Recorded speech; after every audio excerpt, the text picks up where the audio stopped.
Hello, Unity Point. Today I just want to lean into the emotional weight that I kind of feel across the organization. I see it in your leaders in a way that I haven't seen in the entire 9 months that I've been here, even though I arrived at a higher peak than we're at now in the COVID world. And I spent some time with your leaders last week, and we really spent a lot of time talking about empathy. Empathy is being able to relate to someone else's troubles, even though you haven't walked in their shoes before. And it feels harder to do today. A year ago, we were all being embraced by our communities. They were holding up signs. We were healthcare heroes. And now, rock concerts are back and football games are going, and it seems like the world has moved on and forgotten that we're still in a pandemic.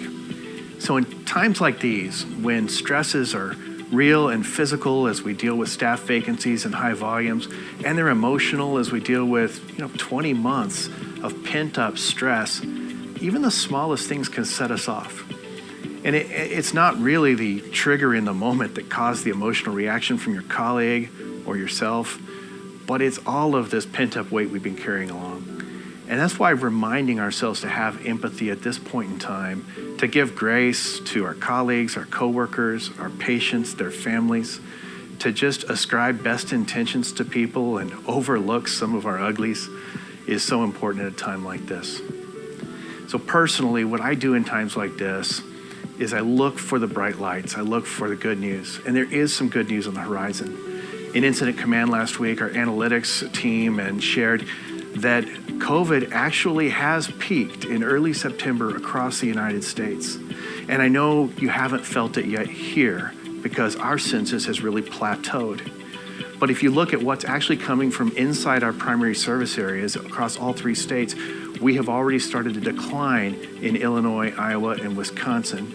We're just seeing still transfers in from some other regions in our more rural areas that are continuing to have high COVID spread and high levels of unvaccinated population. But I want you to know it's ending. We are headed back to a normal load.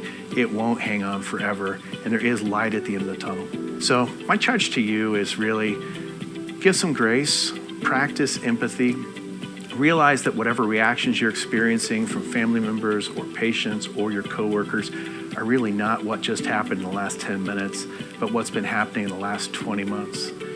And if you can, find a place to be a light. Send a meme, send an encouragement, give chocolate, bring food. Just help in this divided world just to spread a little light and let people know that they really do still matter. I just want you to know we see you out there. You're still heroes to all of us and your leaders. You are the thing that is on their minds more than anything else, and we're looking for ways to support you. Thank you for all you do, and you matter.